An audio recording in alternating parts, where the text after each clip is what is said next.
how it feels.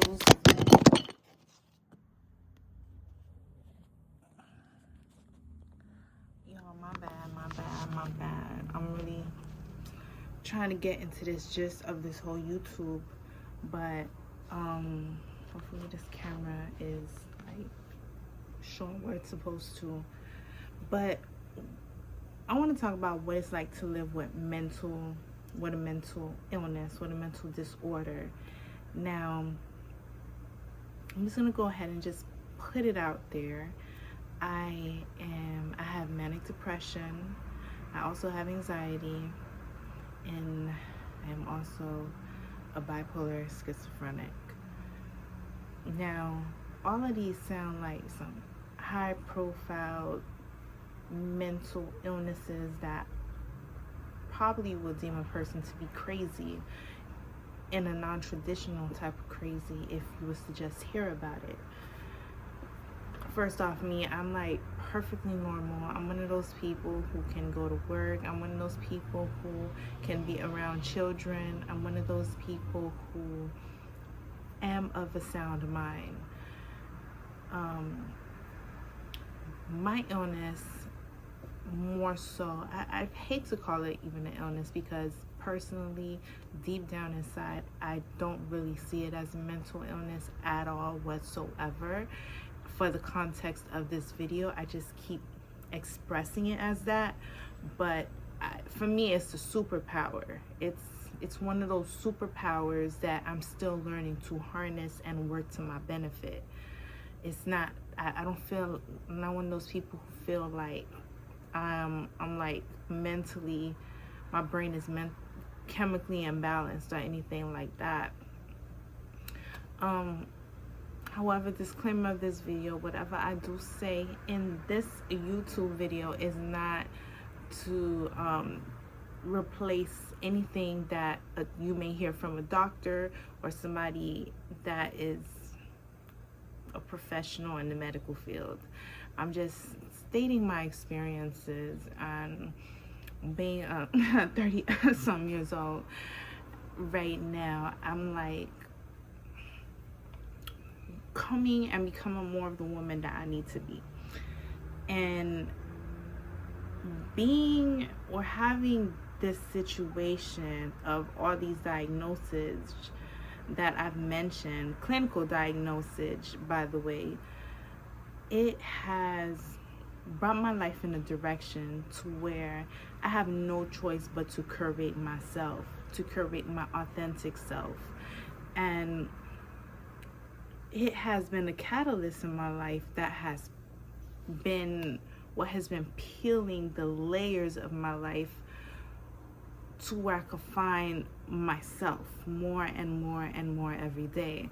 And that has caused for my situation to completely shift in certain aspects. Like, if I was planning to go to school for this, or planning to go to school at all, coming from going to school to not going to school, to going to school again, to finally realize what it is that I want to take part of and be a part of, and just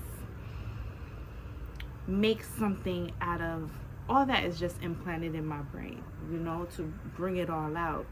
And in that path, of course, you need those people that's going to doubt you, those people that don't believe in you, those people that talk down on you, and even that traumatic past that was a big staple in what has brought me to the elements of where I have briefly suffered mentally and have been in certain situations where I've been caged, where other people, whether they're of the professional field or whatever, pretty much telling me about myself, and for me to just go and blindly follow that and accept that would replace an ability in myself that was intimate with myself, if that makes sense, hence intuition.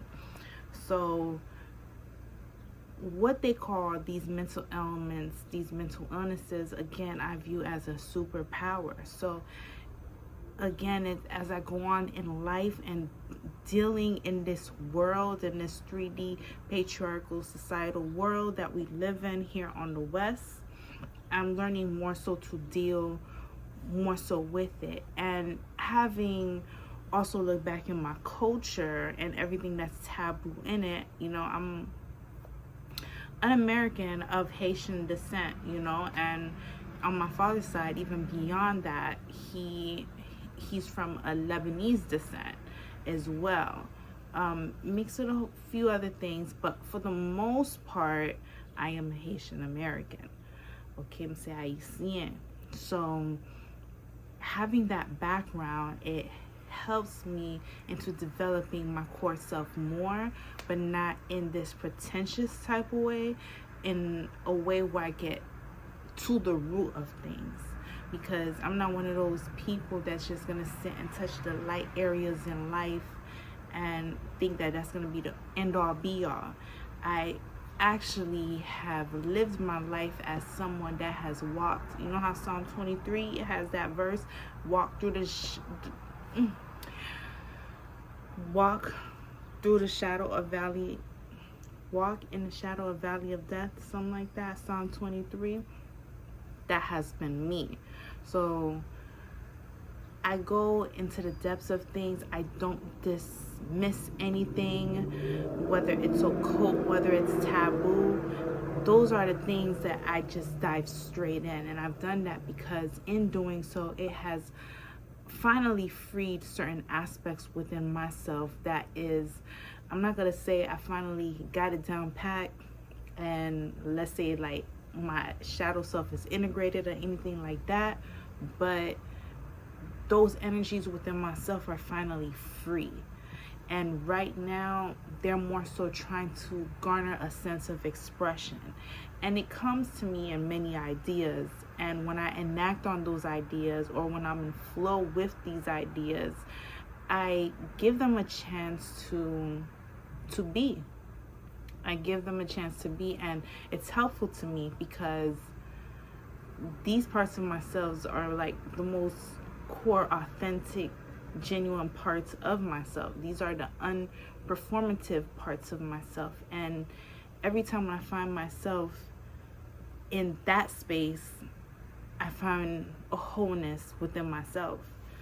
So my message is pretty much to lean into the weird parts of yourself, lean into the parts of yourself that is not really so much accepted, and find a way or a container or a vessel or a medium or something for this innate aspect of you to be expressed. Because in not doing so, I'm going to tell you this, you're going to do yourself more harm than good.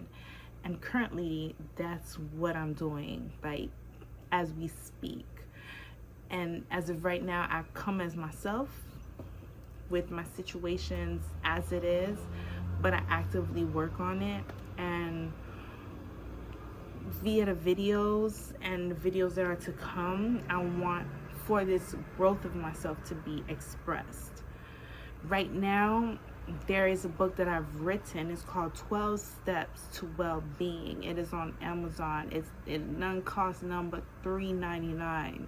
And they list the 12 steps that you need to incorporate in your life for you to have a balanced one. And though I know these steps because upon going to a hospital another time when I was Baker acted, I was admitted in for a mental episode that I had, which is something that has been ongoing with me in the course of 10 years.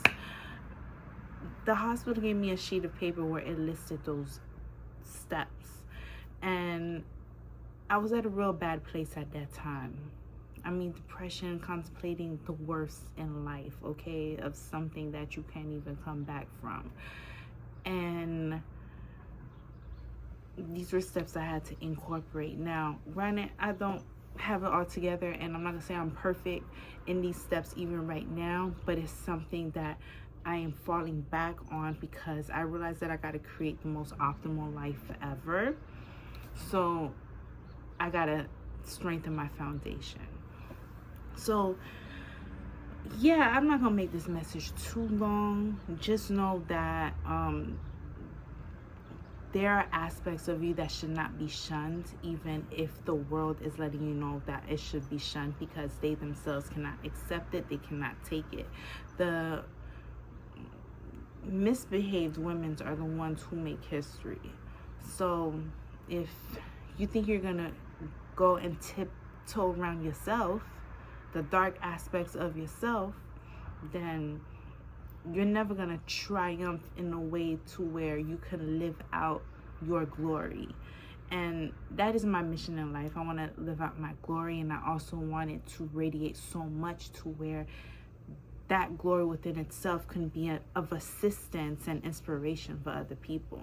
So that's what I'm striving on, and that's a newfound path that I found for myself that has differentiated from all the other paths that I thought that I was supposed to take, in a way that would have never ever allowed for that genuine part of myself to shine had I gone the route that other people found beneficial for me.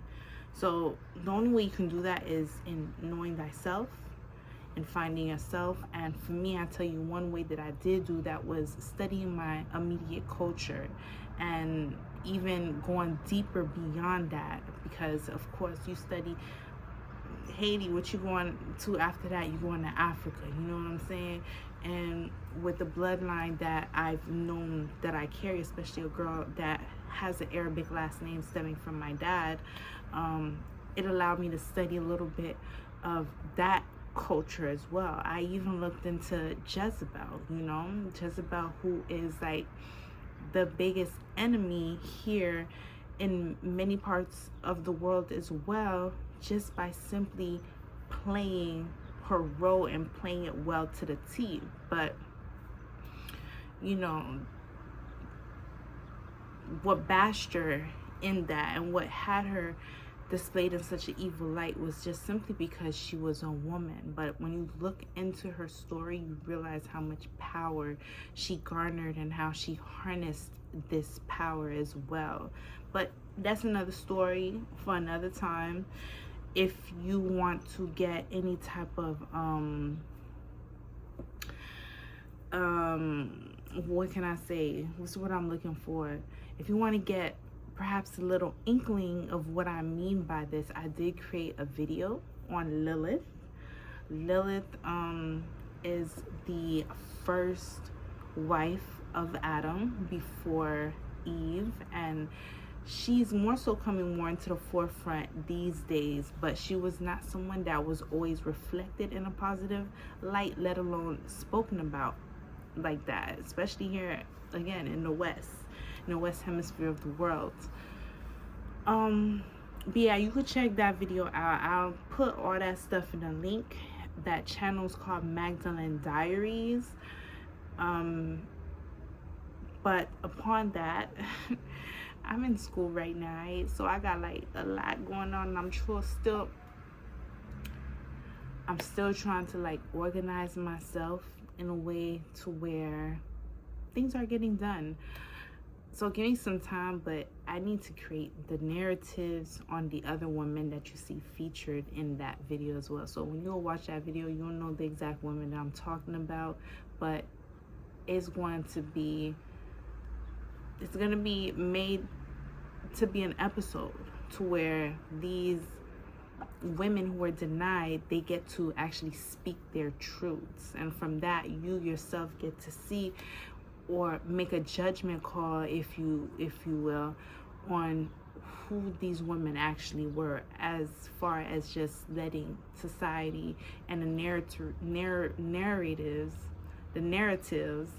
of men that were of the patriarch that broadcasted these stories to us in their version.